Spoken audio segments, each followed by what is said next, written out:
انت لسه هنا يا عظمتي؟ خارج اهو في الشت. طب ما تنساش تجيب معاك 5 كيلو لحمه وانت جاي. 5 كيلو ليه؟ انت عامله عقيقه؟ عقيقه ايه بس يا عظمتي؟ ده عشان حماصه ابنه.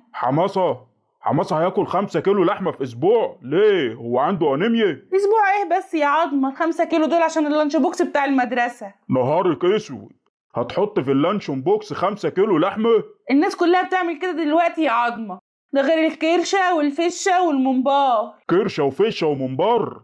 طبعا. طب ما تنسيش تملي الزمزميه شوربه كوارع بالمر. ودي تفوتني يا عظمتي، عملتها مع البشاميل وحطيتها له في الشنطه. وعلى كده هتغدينا ايه النهارده يا سر سعادتي؟ ده بحالك ده كرعتي يا عظمتي. يا نهارك اللي مش فايت، بقى تعملي للواد ده مائدة رحمن وتعملي لي انا عدس؟ انت مش عايز الواد يتقوت ولا ايه يا عظمه؟ يعني هو يتقوت وانا يجيني جفاف؟ وهو انا كنت عملت للواد ايه يعني؟ دي شويه فيتامينات في اللانش بوكس. ده مش لانشون بوكس عيل في مدرسة، ده لانشون بوكس عريس في الصباحية. الله اكبر، ما تسيب الواد يتهنى باللانش بوكس بتاعه يا عظمه. اهو من يوم ما البتاع البوكس ده طلع وانا عارف ان بيتي هيتخرب. ده على اساس انك ما كنتش بتاخد لانش بوكس وانت رايح المدرسه. ده على اساس ان ايامي كان في مدرسة اصلا، ده انا كنت بمشي من قارة لقارة عشان اروح الكتاب. هو سؤال، كنت بتاخد اكل ولا لا؟ وحياتك هي كانت حتة فطيرة ذرة مرمية في قعر المخلة اللي كنت باخدها. ودي تطلع ايدي كمان. وانت هتعرفيها منين؟ ما انت متربية على الفراخ البيضة. فطيرة الذرة دي كانت بتتاكل زمان، بس وحياتك دي لو وقعت على رجلك وانت ماسكاها لا تقطعها. بعد الشر، انت بتدعي عليا يا عظمه؟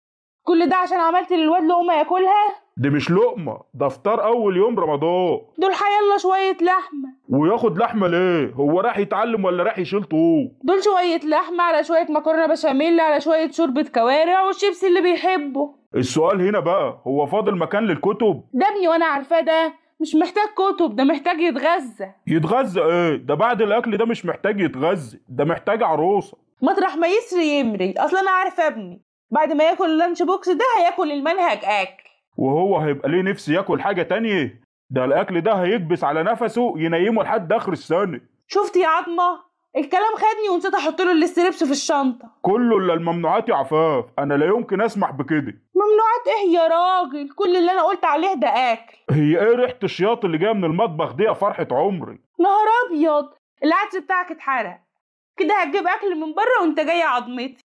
حسبي الله ونعم الوكيل.